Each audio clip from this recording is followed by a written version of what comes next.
Bonsoir à toutes, bonsoir à tous, bienvenue dans le débrief. Voici 2 semaines, à peu près, à la fin de l'année 2023. La Direction générale de la Sûreté nationale a établi et rendu public le bilan de son action à travers l'ensemble de ses services. Le bilan est rassurant en termes de lutte contre la criminalité, de lutte contre le trafic de drogue à l'international, mais aussi sur le plan domestique, et de lutte aussi contre la cybercriminalité. Mais il n'y a pas que la criminalité qui se trouve au cœur de l'action de la police nationale. En effet, l'immigration irrégulière, la corruption et les abus de pouvoir figurent également en bonne place dans le travail de ce grand corps d'État. Plus généralement, le bilan de la DGSN, Direction générale de la Sûreté nationale, donc, est structuré autour de 6 grands axes. L'offre sécuritaire et les nouvelles structures policières, le système de travail informatique, la lutte contre la criminalité et le renforcement du système de sécurité, l'action de la police scientifique et technique, l'accompagnement des grands événements nationaux et internationaux, la gestion de la vie professionnelle des fonctionnaires et enfin, la communication sécuritaire, une forme de variante entre savoir-faire et faire savoir. Lors de cette émission, nous allons nous intéresser donc au volet scientifique et technique, d'une part, et d'autre part, au système d'information et de communication à travers son volet tiers de confiance national. Et avec nous, pour débattre de ces 2 thèmes, Madame Hakima Yahia, bonsoir. Merci d'être avec nous. Vous êtes commissaire divisionnaire et vous êtes aussi chef du laboratoire de police scientifique et technique à Casablanca. Merci d'avoir accepté notre invitation, madame. Marhaba. Madame Sloa Jamila, bonsoir. Vous êtes contrôleur général donc, de la DGSN. Vous êtes aussi chef du service de la coordination et du suivi des projets à la direction du système d'information et de la communication, toujours à la DGSN. Merci d'avoir accepté notre invitation. Merci. Mesdames, on sacrifie à la tradition, comme d'habitude, une question groupée donc, pour vous deux. La DGSN a connu donc une véritable mue ces dernières années. Nous le voyons tant à travers les résultats et le renforcement du sentiment de sécurité que dans sa relation aux citoyens et à la société. Comment définiriez-vous, je commence par vous, Madame Yahia, comment définiriez-vous ou présenteriez-vous la nouvelle doctrine d'action de la DGSN depuis quelques années? Je vous remercie pour l'invitation. Alors, il faut dire que la doctrine de la Direction générale de la Sûreté nationale puise son essence de la stratégie de la Direction générale de la Sûreté nationale. Cette stratégie, elle s'articule autour de 6 fondements, 6 lignes directrices, et qui sont la consolidation de la gouvernance sécuritaire, d'abord, qui est très importante, la consolidation de la dimension droits de l'homme dans le travail de la police, également l'ouverture de la Direction générale de la Sûreté nationale sur son environnement extérieur, également apporter la qualité, renforcer la qualité du travail du policier et l'approche digitalisation, numérisation du travail de la police. Lesquels fondements sont déclinés en axes stratégiques qui objectivent bien sûr la lutte contre la criminalité sous toutes ses formes, améliorer le travail et la prestation sécuritaire, consolider l'approche de la police de proximité, promouvoir et encourager le recours à la police scientifique ou à la preuve scientifique, technique et technologique comme étant un appui à l'enquête criminelle, sachant que la police scientifique et technique, c'est comme un keystone, c'est une clé de voûte dans le processus judiciaire. D'ailleurs, c'est le garant de la présomption d'innocence. Et en dernier lieu, bien sûr, la modernisation des structures et des services de sécurité.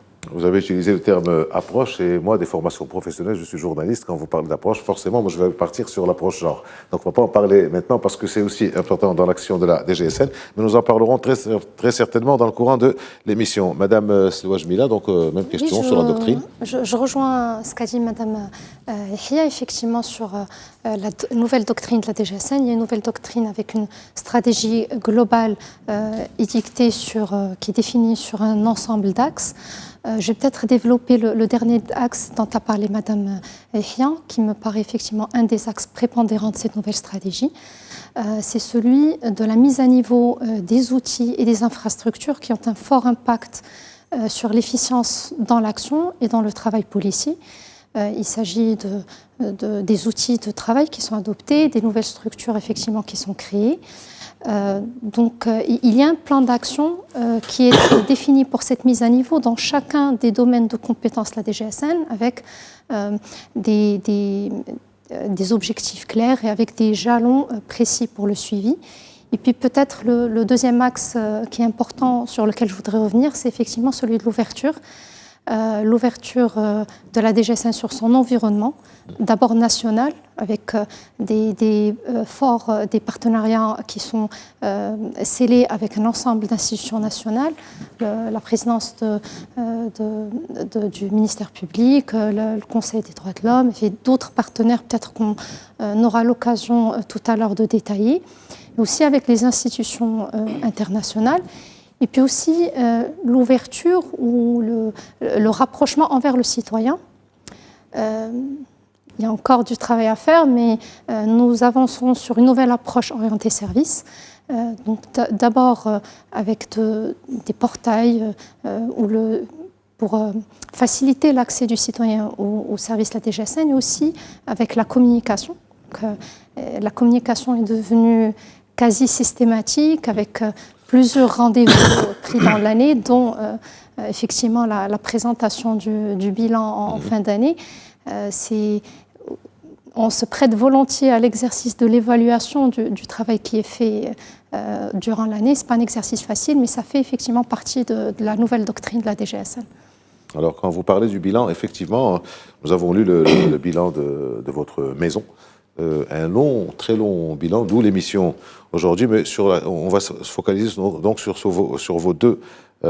Sur vos deux spécialisations, on va dire, donc tout ce qui est volet tiers de confiance nationale, numérisation, carte nationale, etc., et le côté criminel, donc tout ce qui est preuve et tout ce qui est, j'ai appris un terme qui est l'analyse forensique, vous allez nous en parler tout à l'heure.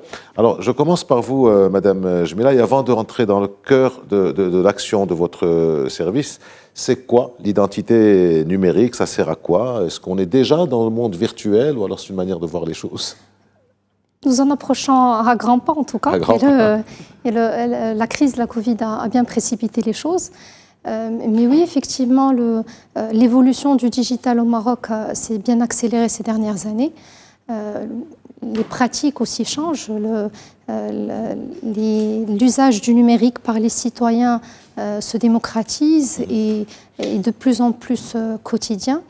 Il y a aussi une prise de conscience générale des organismes publics et privés par rapport à l'apport et à la force de la digitalisation de leurs services, mais aussi à l'obligation de commencer à construire cette digitalisation progressivement. La relation à l'administration aussi change, en tout cas elle doit changer. Alors, par contre, ces différents projets se heurtent à la difficulté de la preuve d'identité à distance, ou comment faire le lien entre l'organisme fournisseur de services et le citoyen, un lien qui doit s'établir sur Internet en toute confiance. Donc c'est l'absence de cette brique de confiance qui était un frein au développement des services digitaux. Et donc c'était de notre responsabilité d'accompagner de cette mutation, et la DGSN a répondu à cela en modernisant la carte nationale.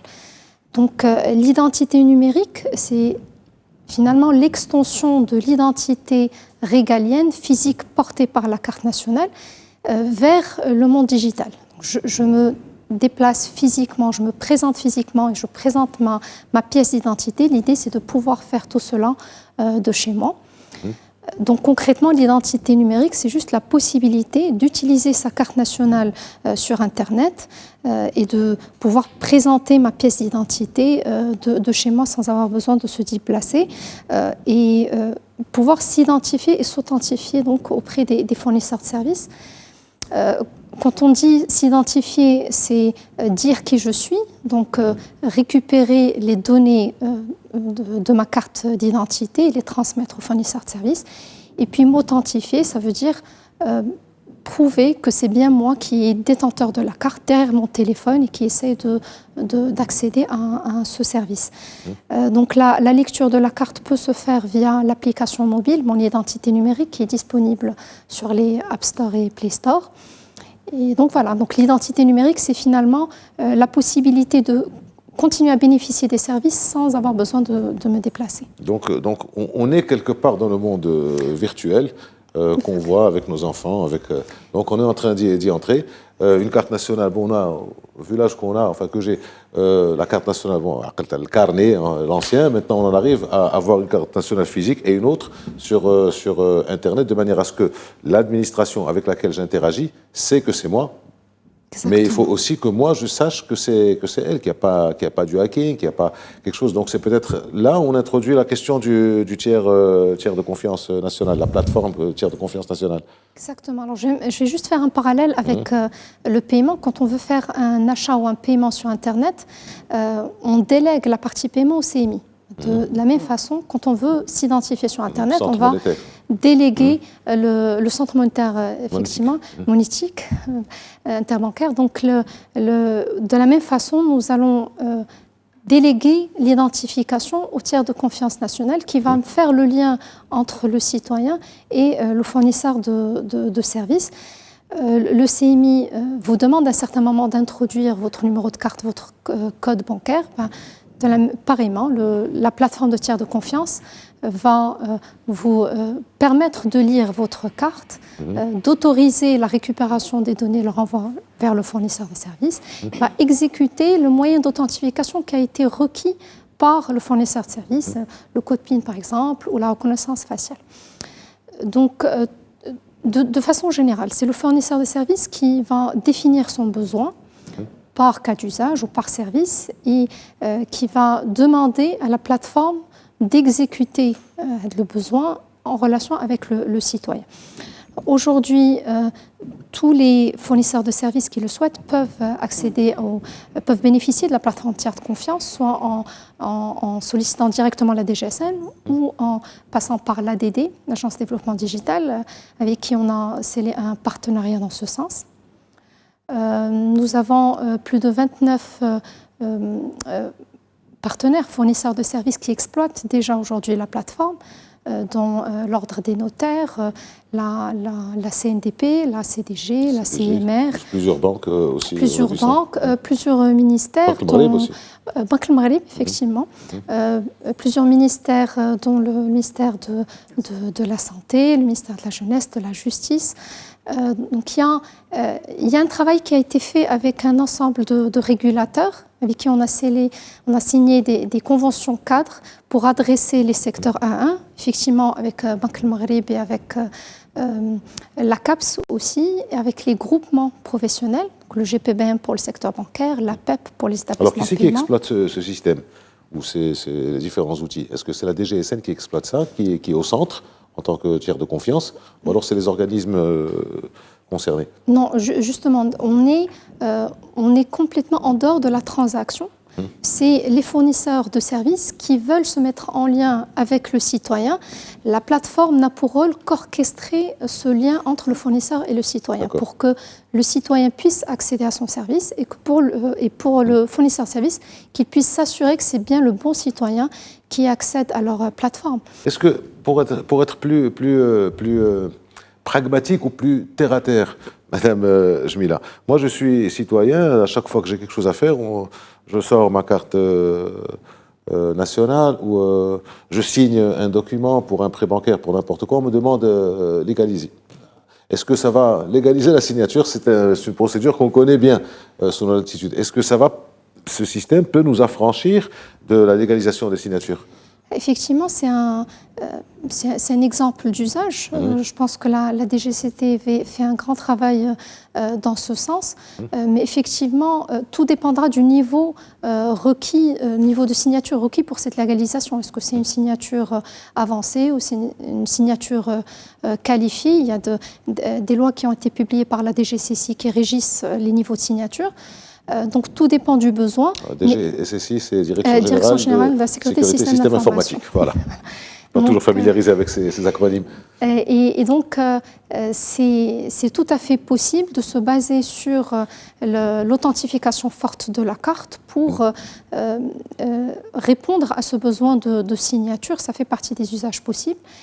En plus, il y a un grand travail en fait que je voulais mentionner qui est en train de s'effectuer avec le ministère de la Transition numérique et de la réforme de l'administration pour justement adresser l'ensemble des administrations publiques pour répondre à ces différents besoins, notamment de la signature.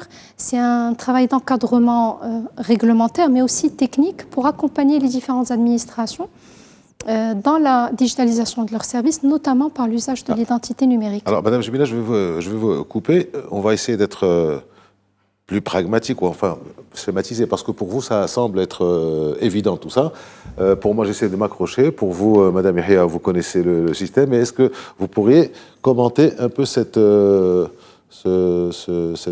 figure, ou ce dessin, ou cette illustration? Comment ça se passe? Comment ça se passe? Donc, si vous pouvez rapidement nous expliquer ça. Donc on voit déjà que le schéma est scindé en deux parties. Il y a le fournisseur de services et le citoyen qui tentent de communiquer. Donc lorsque le citoyen souhaite accéder à un service à distance du fournisseur de services, à un certain moment, le fournisseur va lui demander d'introduire ses données personnelles, son nom, son prénom, et de vérifier qu'il est bien la personne qu'il prétend être. Donc c'est à ce moment-là que le fournisseur de services, de façon très fluide et transparente, délègue cette partie d'identification à la plateforme tiers de confiance nationale qui contacte un peu le citoyen sur la base de l'application, le notifie que le fournisseur lui demande d'introduire son nom, son prénom. Donc il peut le faire automatiquement en lisant la carte. Si le fournisseur souhaite qu'il rajoute une couche d'authentification, introduire son code PIN par exemple, donc la plateforme va solliciter du citoyen qu'il introduise également son code PIN.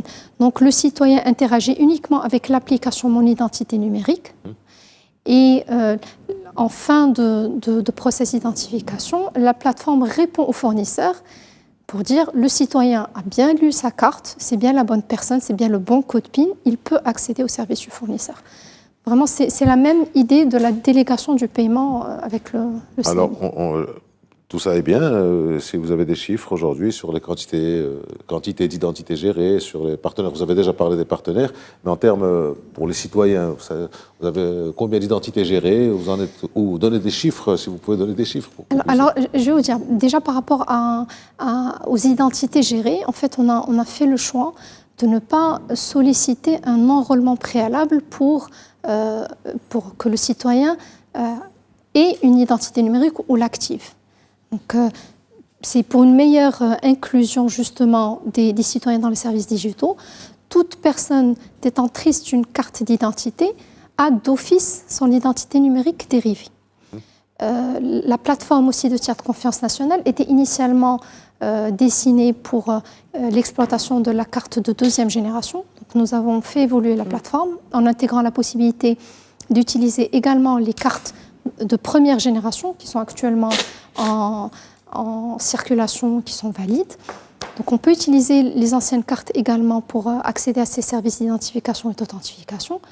Donc tout cela, c'est pour une meilleure inclusion des citoyens dans les services digitaux. Et donc potentiellement, on a l'ensemble de cette population qui peut utiliser son identité. En chiffres, ça fait combien?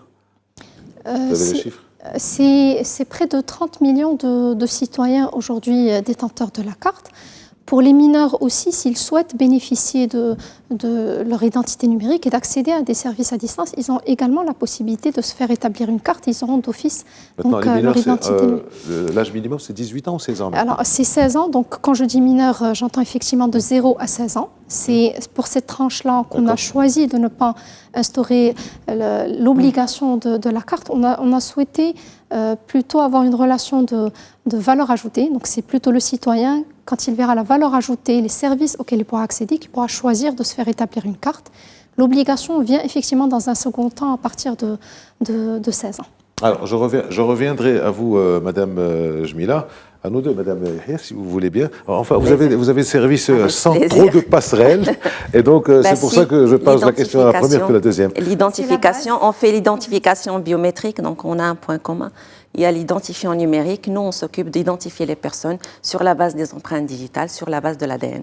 C'était la question que je m'apprêtais à vous poser quelque part, parce que de ce que j'ai compris, il doit y avoir une passerelle quand même entre vos deux directions, vos deux services. Alors, le bilan de la DGSN, Madame Yahia, évoque la stratégie donc globale de lutte contre la criminalité pour jusqu'à 2022-2026. Est-ce que vous pourriez nous résumer assez rapidement les grandes lignes? Justement, dans la continuité du processus de communication institutionnelle de la Direction générale de la Sûreté nationale, la DGSN procède à l'examen et au bilan de ses activités annuellement. Donc effectivement, l'année 2023 était très fructueuse et on va parler un petit peu des réalisations qui ont été faites au cours de l'année 2023, bien sûr dans le cadre de la réalisation et la mise en œuvre de la stratégie de la DGSN. D'abord, il y a, s'agissant de la lutte contre la criminalité, il faut savoir que la DGSN dispose d'un mécanisme qui lui permet de faire l'analyse des tendances de la typologie de la criminalité. Donc c'est une approche factuelle, c'est une approche de prise de décision factuelle, c'est une approche proactive. Également, la DGSN surveille d'une manière active les indicateurs comme la baisse de la criminalité, comme le taux de résolution, sachant que cette année, on est arrivé à 98% en ce qui concerne le taux de résolution des affaires et on a vu baisser le taux de criminalité de 10%. 98%, vous dites? Le taux de résolution, oui. On peut arrondir à 100.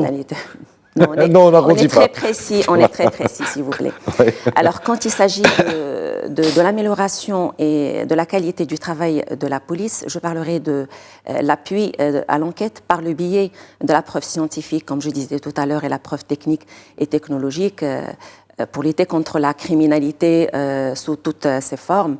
Et j'ouvrirai une parenthèse pour dire que la DGSN, durant 2023, a co-organisé conjointement avec la présidence du ministère public et la gendarmerie royale 5 colloques dans une série de sessions qui avaient pour objectif justement de sensibiliser à la preuve scientifique, de parler des contraintes et de promouvoir la qualité de la police citoyenne, d'instaurer la mise en œuvre de la charte et de la déontologie de la DGSN, bien sûr la gendarmerie, dans le processus de l'activité de la police. Donc ces fondements et ces principes ont été discutés lors de ces sessions. Je parlerai également de la promotion de la coopération entre institutions, la DGST et la DGSN dans les affaires qui sont de grande envergure, notamment dans les saisines de drogue, dans le trafic des drogues, parce que en général, c'est des affaires c'est des crimes qui sont transfrontaliers, au-delà des frontières, au-delà de la région, au-delà de la localité. Je parlerai également de la digitalisation, comme a dit ma collègue, qui est un réel levier stratégique et la transition digitale a fort impact pour le développement. Donc la DGSN a mis cette digitalisation au cœur de sa stratégie et la DGSN actuellement, il est sur un chantier qui est énorme, c'est l'uniformisation et la standardisation des procédures, donc la mise en place et l'élaboration des procédures de travail. Sachant qu'au sein de laboratoire national de la police scientifique et technique, relevant de la DGSN, comme il est accrédité ISO 17025, d'ailleurs, c'est le seul qui est accrédité dans ce champ. On reviendra sur cette accréditation, justement, sur cette norme. On est obligé de passer par les procédures de les implémenter. Je finirai sur la coopération internationale, étant donné qu'on parle des crimes qui peuvent aller au-delà de la région. La coopération internationale a été un élément très important dans cette stratégie. Et pour la réalisation, je dirais que plusieurs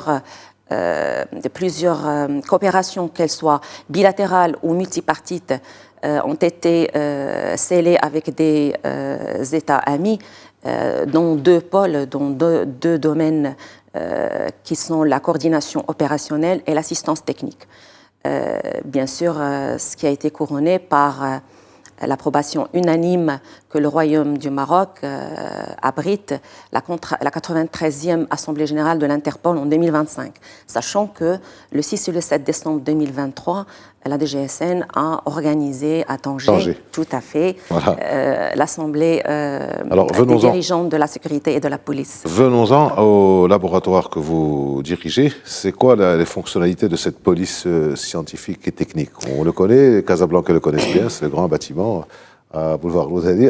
Ça sert à quoi Avant d'entamer mes propos sur le laboratoire national de la police scientifique et technique relevant de la Direction générale de la Sûreté nationale, je vais peut-être commencer par ce que c'est les sciences forensiques, ou définir ce que c'est les sciences forensiques, qui sont une branche spécialisée au sein des départements, des agences qui sont responsables de l'application de la loi, qui vont utiliser des méthodes scientifiques. Quelles sont les caractéristiques de ces sciences forensiques? D'abord, c'est la méthodologie scientifique. Donc, on se base sur des méthodologies, des techniques qui sont validées, qui sont uniformisées.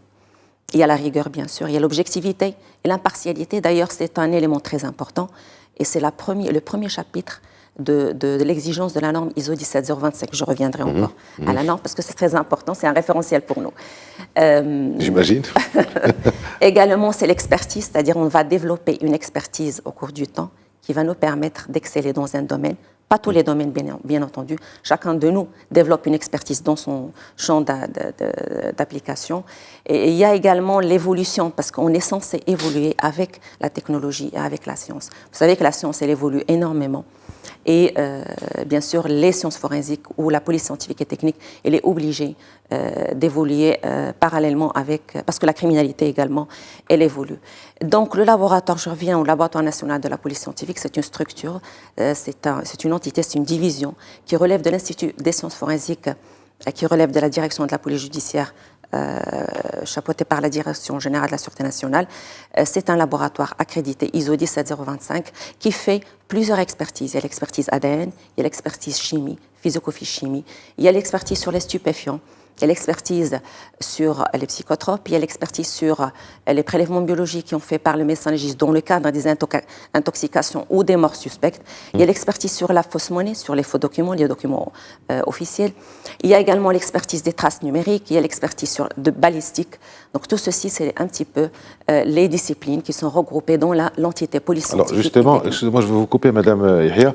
Je suis désolé, mais vous avez beaucoup de choses à dire et j'ai aussi beaucoup de questions à poser. Donc je vais essayer de vous couper pour aller plus vite et pour surtout parler des choses que j'avais pensé. Alors quels sont les métiers ou les compétences que vous avez dans votre laboratoire national? Vous parlez d'ADN, de chimie, de stupéfiants, d'intoxication, de fausse monnaie, etc. Est-ce qu'il y a des métiers, je reviendrai après sur vos formations à toutes les deux, qui ne sont pas forcément des formations juridiques? On peut penser que la police c'est le juridique, mais non.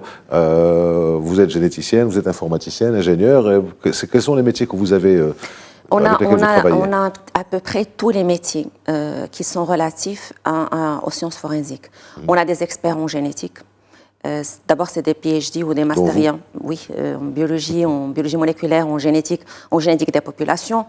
On a des experts en chimie des matériaux. On a des experts en incendie, parce que c'est un métier, effectivement. Pour faire l'exploitation de la scène de crime ou la scène d'incendie, il faudra exploiter de la bonne manière pour pouvoir faire les prélèvements et aller les analyser au laboratoire à la recherche de ces accélérants de feu qui vont effectivement donner un statut d'incendie incriminé plutôt qu'incendie naturel. On a des experts dans le domaine de la toxicologie. Et la toxicologie, c'est un domaine qui est très vaste et on travaille en collaboration avec le médecin légiste. Alors le médecin légiste, il va faire l'autopsie, il va faire un examen préliminaire, il va faire un rapport d'autopsie préliminaire, il va faire des prélèvements, il va les envoyer au laboratoire. Alors le laboratoire, le service de toxicologie va être saisi justement pour analyser ces prélèvements à la recherche des produits toxiques, pour dire si c'est une intoxication au monoxyde de carbone ou une intoxication à un produit comme un raticide ou une alcoolémie, ou c'est l'alcool frelaté, ou dans lequel on a rajouté du méthanol, par exemple. Alors, on a des expertises qui sont dédiées à la fausse monnaie, dédiées à la contestation de signature, la contestation d'écriture, des expertises... La graphologie aussi, vous faites ça? Oui, on fait tout ce qui est documents officiels, on fait tout ce qui est fausse monnaie, on fait tout ce qui est traces numériques et balistique. Tout ceci, bien sûr, dans l'Institut des sciences forensiques. Donc, c'est des spécialités qui sont très importantes, qui ont été développées. Et les personnes chez nous, ils suivent des formations de qualification. Et je reviendrai encore à l'accréditation. En tant que laboratoire accrédité ISO 17025, tout le personnel doit passer des tests d'aptitude chaque année. Et pour chaque compétence, pour chaque métier, pour chaque portée d'expertise, on fait ce qu'on appelle les proficiency tests. C'est des tests proficiency annuellement. C'est un laboratoire à l'étranger qui est accrédité 17043 qui va nous envoyer des prélèvements. Il va comparer avec tous les laboratoires, bien sûr, internationaux. Si on a réussi, on n'a réussi pas. Si on réussit, c'est un élément favorable, bien sûr, pour garder l'accréditation, sinon c'est un échec. Voilà. Quel est l'organisme qui décerne ou qui attribue cette... Nous, on a choisi de travailler avec le ANAP, c'est American National Body of Accreditation.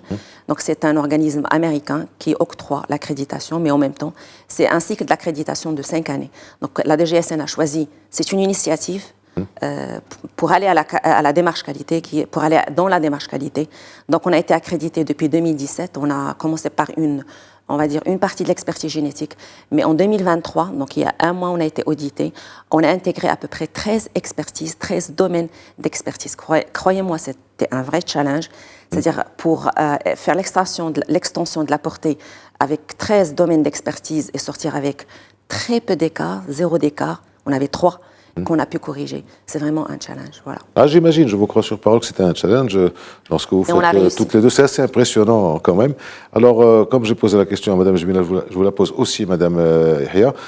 Des chiffres de réalisation en catégorie d'actes délictueux, criminels, fausse monnaie, enfin, alors, balistique, le tout. Le laboratoire national de la police scientifique et technique a clôturé 2023 avec 20 699 affaires, dont 2084 dédiés ou destinés à l'expertise toxico-stupéfiant, 1746 pour l'expertise physico-chimique.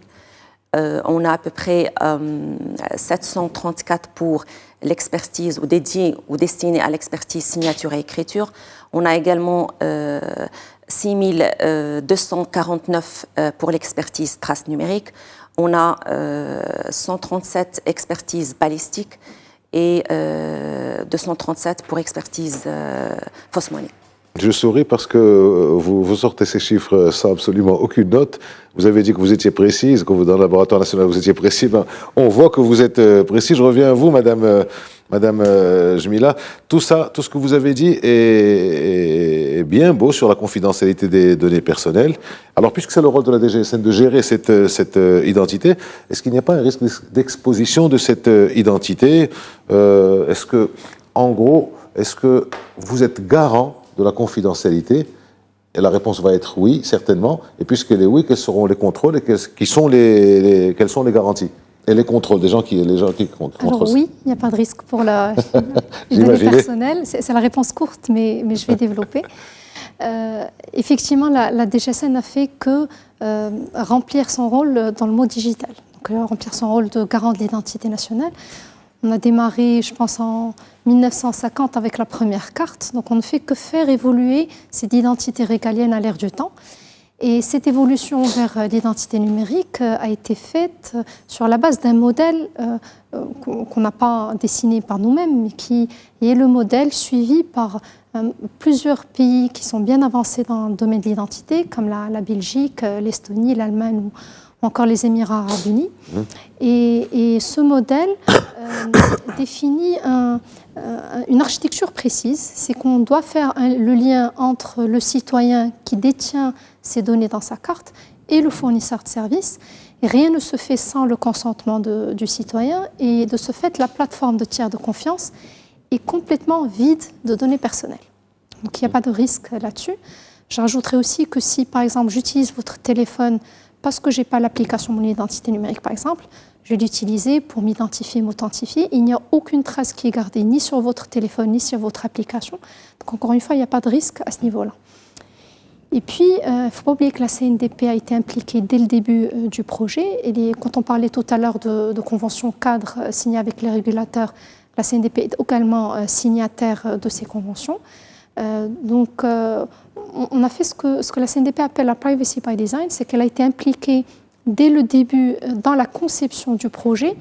Elle fait partie aussi du travail qu'on fait aujourd'hui avec le ministère de la Santé sur un très grand projet que mène le ministère sur la refonte de systèmes de santé. Et donc la DGSN et la CNDP travaillent avec le ministère non seulement sur la sécurisation des données personnelles, mais aussi pour sécuriser l'accès aux données santé en se basant justement sur la carte nationale et sur l'identité numérique.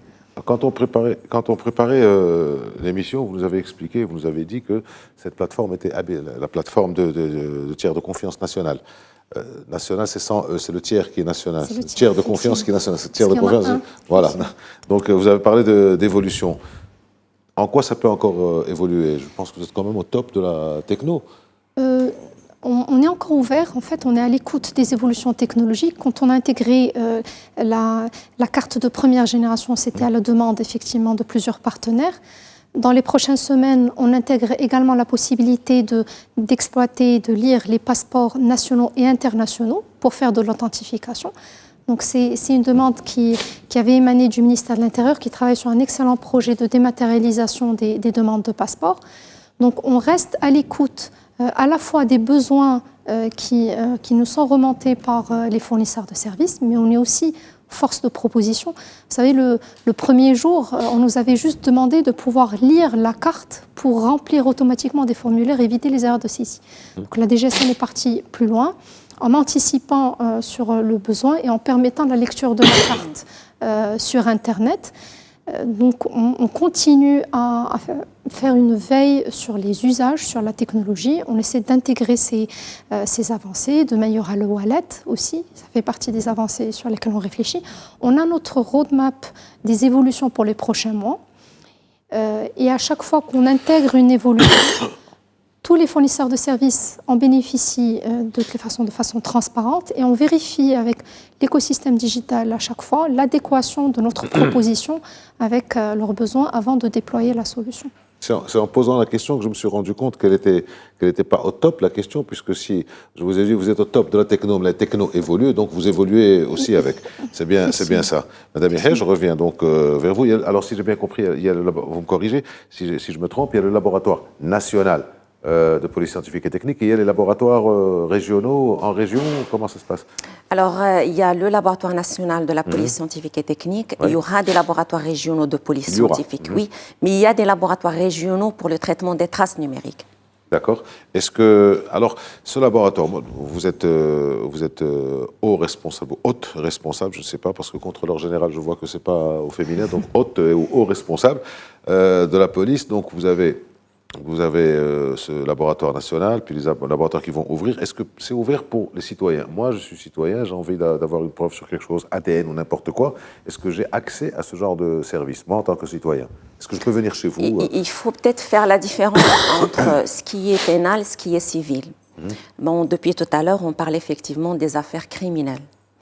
Mais il y a le côté affaires civiles, c'est-à-dire il y a une contestation de filiation. Quelqu'un qui conteste la paternité vis-à-vis d'un enfant. Il y a la procédure civile, il peut très bien aller vers le juge, demander à ce qu'un test de paternité soit fait. Et à ce moment-là, on va être saisi par le tribunal, par le juge, pour faire cette expertise. Donc, il y a effectivement la partie civile. Non, mais là, vous avez répondu, pas vraiment dans le sens, mais un peu à côté. C'est-à-dire que ça ne vient pas du juge ou du parquet. Ça vient d'un citoyen. Mais quelle serait à ce moment-là votre question? La question serait un citoyen qui a envie de savoir test de paternité, par exemple, voilà, sans passer par le juge. Je suis en train de vous dire qu'on ne peut pas faire de test de paternité que par le biais du tribunal, d'un juge, d'un jugement. Tout ce que vous avez dit. Et même pour faire le test de paternité, le juge il devrait voir s'il y a les conditions d'éligibilité. Est-ce qu'il y a effectivement un frein, on va dire, médical qui fait que le papa n'aurait pas pu avoir un enfant? À ce moment-là, l'expertise génétique, elle est justifiée. Et il va voir peut-être si le papa ou le mari, à ce moment-là, il dit que la femme, elle conteste carrément les mœurs de la femme. Donc, il y a un certain nombre de conditions qui poussent le juge à ordonner une expertise génétique dans ce sens. Donc, ça veut dire qu'il faut qu'il y ait en filigrane ou en perspective ou à l'horizon un délit ou un crime pour que ce soit fait, c'est-à-dire un père ou une mère qui ont envie de savoir si leur fils... C'est pas un délit, c'est pas un délit dans le sens où le papa, pour une raison ou pour une autre, il estime que peut-être c'est pas ses enfants, parce que je dirais en arabe, l'asl, هو ماشي إسقاط النسب هو الاعتراف بالنسب وهذا هو الأصل في le jugement. C'est pour ça que le juge... Donc, la reconnaissance de paternité. Tout à fait, la reconnaissance de la paternité. Très bien. Est-ce que... Même question, encore une fois, que pour Madame Jbila, en termes d'évolution. Comment vous envisagez de pouvoir vous adapter avec... Vous savez, c'est connu dans le monde entier, la police fait le travail, la criminalité avance. la police suit, la criminalité avance. Et là, il y a plusieurs formes de cybercriminalité, de cyberdélinquance et même de cyberterrorisme. Comment vous vous arrangez, comment vous vous êtes préparé à suivre ce genre de vous savez, on donne un nom à ce que vous avez décrit en ce moment-là, c'est la coévolution, effectivement, entre la criminalité et le contre-attaque, c'est-à-dire la lutte contre la criminalité. Effectivement. Mais ce qu'il faut savoir, c'est que, heureusement que la science, elle évolue, que les sciences forensiques, elles puissent justement de l'évolution de la science. Si on remonte, par exemple, au 19e siècle, la criminalistique, elle a démarré avec deux éminents scientifiques. Un qui a décrit l'anthropométrie, donc la différence en valeur métrique chez l'humain, et l'autre, il a dit que dans une scène de crime, c'est l'OCAR, c'est le principe de l'OCAR. Il y a une interaction entre l'auteur et la victime, de telle manière à ce que l'auteur va forcément laisser du matériel à l'intérieur de la scène, ou bien il va prendre des traces et les sortir à l'extérieur. Il y a effectivement, en 1986, il y a eu l'émergence de la génétique forensique, et bien sûr, il y a eu une évolution énorme de l'amplification in vitro.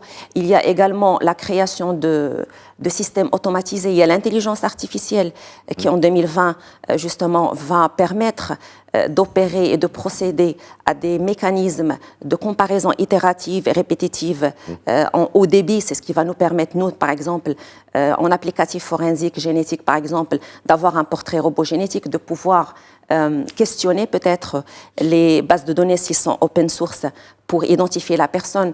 De la même manière, pour la reconnaissance faciale, on peut utiliser l'IA pour la reconnaissance vocale. Alors, pour revenir aux traces numériques, vous savez que ça a commencé en 1980, les premières attaques, je pense, par les virus. Mais ça a été professionnalisé, c'est-à-dire les traces numériques ont intégré l'entité police scientifique et technique en 2010. Et ce qui est bien, c'est que lors du contexte Covid, comme ma collègue avait dit, il y a un changement de comportement humain vis-à-vis de l'Internet, vis-à-vis du net. C'est-à-dire le statut de la victime a changé, le statut de l'auteur a changé. Cette évolution a impacté forcément la criminalité dans ce sens-là. Donc effectivement, tant que la science elle évolue, les sciences forensiques doivent évoluer et doivent puiser de cette évolution pour pouvoir répondre au mieux à cette criminalité. Alors mesdames, on va revenir maintenant, il nous reste à peu près 9 minutes pour cette émission. On va revenir à la question dont je vous parlais au départ, quand je parlais de doctrine, c'est la question genre. Vous savez, c'est important, c'est écrit dans la Constitution, la parité. Vous êtes donc deux femmes très hauts responsables à la DGSN. Quels sont les effectifs, je commence par vous, Madame Jmila, les effectifs féminins en sein de la DGSN, l'évolution? Comment se passent les relations avec... je sais que c'est ringard comme question, mais je la pose quand même, hein, les relations avec les collègues hommes dans une administration quand même ailleurs, censée rester longtemps une administration masculine. Moi, ce que je peux vous dire, c'est que les choses évoluent, les choses changent. Je vais vous dire, j'ai intégré la DGSN il y a bien longtemps. On va laisser les choses comme ça. Oui. Voilà. Et il y a bien longtemps, il y avait, au niveau national, au Maroc, il y avait 2 femmes commissaires divisionnaires, donc au niveau central et régional. Aujourd'hui, nous sommes plus de 20 contrôleurs généraux, 20 femmes contrôleurs générales. C'est dire qu'effectivement, le nouveau commandement met un point d'honneur sur la méritocratie, indépendamment du genre. Et tant mieux pour nous, ça nous permet d'évoluer effectivement dans ces structures. Et voilà, les choses évoluent. Et demain, peut-être, il y aura également des femmes préfètes de police. En tout cas, les choses évoluent dans le bon sens et nous ne ressentons pas forcément des contraintes que l'on pouvait avoir il y a quelques années encore. Question, c'est ça. Bon, c'est pas ringard, mais c'est pas ringard du tout. C'est tout à fait légitime vis-à-vis d'un homme, de la part d'un homme, cette question. Ce que je voudrais dire, c'est que sans tomber bien sûr dans le discours sexiste et en ayant une approche inclusive au sein de la DGSN, indépendamment du genre, comme a dit ma collègue, la personne peut très bien prospérer, bien sûr, grâce à son mérite, son engagement, ses compétences et ses responsabilités, bien sûr, selon le poste que cette personne a. La méritocratie, effectivement, c'est un important élément, justement, de choix de tri. Et je vais peut-être vous donner des chiffres en ce qui concerne le laboratoire. On est à peu près 110 personnes. Nous sommes, les dames, nous sommes à peu près 35%. Alors, c'est un plaisir de travailler avec des femmes. C'est un honneur de travailler avec les hommes. D'autres chiffres, si vous voulez. Ça, c'est très joliment dit. Petite réflexion personnelle. Le dernier recrutement auquel j'ai assisté, c'était le recrutement de 27 PhD, des commissaires principaux. Et sur les 27, nous avons plus de 55% de dames. Donc, on fait le choix, le tri sur la base de leur cursus, de leurs compétences. Et bien sûr, ils vont avoir des responsabilités sur la base de leur engagement, de leur esprit et de leurs compétences, tout simplement. Alors, toujours question groupée, donc on sort de vos services, de vos spécialisations, et on reste sur ces... Alors, la question, ça va être sur les métiers qui sont à la DGSN. Je reste avec vous, Madame Yahia. Vous parlez tout à l'heure, c'est pour ça que je reste avec vous, vous parlez tout à l'heure de tous les métiers qui sont dans le laboratoire national, donc tout ce qui est balistique, tout ce qui est ADN, tout ce qui est... Alors, vous-même, vous êtes docteur en génétique, vous avez un MBA en management stratégique, vous avez 2 bachelors, l'un en qualité et l'autre en métrologie. Vous êtes, d'après ce que j'ai vu à droite et à gauche, experte Interpol aussi en matière d'ADN. Des rares expertes internationales. Vous êtes toutes les 2 parfaitement trilingues. Et encore, je ne sais peut-être pas tout. Quels sont les métiers? Comment ça se passe? Il y a de moins en moins de juristes à la DGSN, ou alors avec le service qui se crée, on amène les gens qui travaillent dedans, qui ont non, il faut dire qu'on a des personnes qui ont une double diplomation. C'est-à-dire qu'on a des docteurs scientifiques qui ont une licence en droit. On a à peu près 10% de personnes qualifiées en droit. Nullement. Nul n'exclut pas l'autre. C'est bien au contraire, on peut avoir une formation scientifique et on peut très bien avoir une formation en droit. D'ailleurs, la formation fondamentale ou la formation qui se fait au niveau de l'Institut royal de la police, quand une personne accède dans ce corps, elle aura la formation sur la police judiciaire, sur la sécurité publique, sur les droits de l'homme, sur les renseignements. Et bien sûr, si elle va être dédiée à la police scientifique et technique, et elle aura un cursus qui est adapté au métier selon si elle va être destinée à la DZIC ou destinée à la DPTS. Et pour vous, Madame Jemila, alors vous êtes ingénieure informaticienne à Hawaï, vous êtes titulaire aussi d'un MBA en management. Vous êtes dans la direction du système d'information et de la communication. Je suppose aussi que là, il y a toute une palette de métiers dans votre direction. Plusieurs spécialités techniques. Je rejoins ce qu'a dit Madame Yahia sur les métiers de la DGSN. Finalement, n'a pas tellement changé comme toutes les polices du monde, mais comme la société évolue, positivement et négativement, il y a aussi des évolutions de criminalité qui sont un peu négatifs. Donc la DGSN a l'obligation aussi d'intégrer la composante technologie, scientifique, l'évolution. Et donc il faut, en intégrant ces technologies, intégrer également les compétences qui sont en capacité de gérer ces nouvelles technologies et ces nouvelles facettes en fait, de notre métier. Donc c'est une évolution naturelle de l'ensemble des polices du monde, quelque part, que d'avoir plus une palette plus large des compétences dans ces rangs. Alors quand vous parlez de police du monde, Madame Jemila, vous avez parlé tout à l'heure de Belgique, d'Estonie, d'Émirats. Là, vous parlez de police du monde. Comment ça se passe au niveau des partenariats, au niveau des acquisitions de compétences, de formation de cadres de pays étrangers? Comment ça se passe dans votre direction? Et après, la question pour le laboratoire.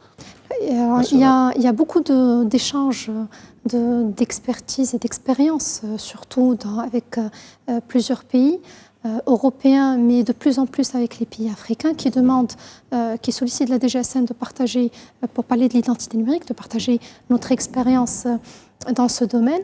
La particularité effectivement de ces types d'expertise ou de métiers où les choses évoluent rapidement, c'est justement l'importance d'être dans une veille permanente, dans une évolution permanente, et l'échange d'expériences avec d'autres pays qui passent par les mêmes contraintes, qui déploient les mêmes projets, est extrêmement enrichissante. Donc c'est quelque chose dans lequel on s'inscrit toujours, et on participe à différents forums. On a participé au GITEX dernièrement. C'est quelque chose qui fait partie de notre approche d'échange et d'évolution. Et pour le laboratoire national, Madame Yahia, comment ça se passe au niveau partenariat? Il faut dire que la formation constitue un levier effectivement stratégique. La DGSN, elle donne intérêt énorme justement et essentiel de cette composante qui est la formation, qui peut venir effectivement par le biais de coopération et de collaboration. Alors il y a la coopération internationale. Nous en avons eu avec les États-Unis d'Amérique. Dans le cadre justement de cette assistante technique, nous avons bénéficié avec le département de justice Washington, nous avons bénéficié de l'expertise de consultants de l'Université de Floride internationale qui nous a un petit peu encadrés et soutenus dans ce processus d'accréditation. Ça d'une part. D'autre part, nous avons eu les coopérations avec les autorités allemandes. On a plusieurs coopérations justement dans tout ce qui est assistance technique, mais également dans le transfert de connaissances dans le cadre de la coopération Sud-Sud. Nous avons été sollicités par des pays amis pour faire la formation de leurs experts. Donc nous avons eu l'occasion de former deux généticiens de la RDC en 2009. Nous avons eu l'occasion de former de la police mauritanienne des experts en génétique, mais également des experts en chimie et des experts en physique. Donc voilà, donc c'est dans les deux sens. Voilà. Alors, un dernier mot, mais très très court, il nous reste moins d'une minute pour vous deux. Un dernier mot, Madame Jmila. Moins d'une minute, ça va être difficile, mais je voudrais 30 juste... secondes, en fait, pour 30 secondes. Je voudrais juste, un peu pour essayer de démystifier ce concept vague d'identité numérique, encourager l'ensemble des téléspectateurs à tester l'application d'identité numérique, faire des essais. Vous savez, on sait que c'est le besoin qui va créer l'usage, mais c'est avec la démultiplication des services qui seront offerts, qui vont venir répondre à ces besoins, que vraiment l'usage va se démocratiser. Mais rien n'empêche, avant d'avoir besoin d'utiliser sa carte nationale, de faire le test, télécharger l'application, changer son PIN, demander son casier judiciaire et le recevoir par email sans avoir besoin de se déplacer, pour essayer de se rendre compte de la facilité, de la force de l'identité numérique. Voilà. Vous avez été très clair sur votre secteur, sur votre travail. Théoriquement, ça devrait se passer. En quelques secondes, dernier mot, Madame Yahia. Je voudrais lancer un appel pour les jeunes, filles ou garçons, de profiter de l'occasion des journées portes ouvertes que la DGSN fait depuis 2017. On a fait la 4e édition cette année à Fès, donc pour justement venir pour voir les métiers de la DGSN et de s'enquérir des compétences et des capacités qu'a la DGSN et peut-être faire en sorte de venir rejoindre l'équipe de la police scientifique et technique dans un avenir proche. J'y étais à plusieurs reprises, je vous le conseille effectivement, ça vaut le détour. Madame Sloa Jmila, contrôleur général de la DGSN, merci d'avoir accepté notre invitation et d'avoir fourni toutes ces explications. Madame Hakima Yahia, commissaire divisionnaire à la DGSN, chef du laboratoire national de police scientifique et technique, merci d'avoir été aussi avec nous. Merci quant à vous de nous avoir suivis et à la semaine prochaine.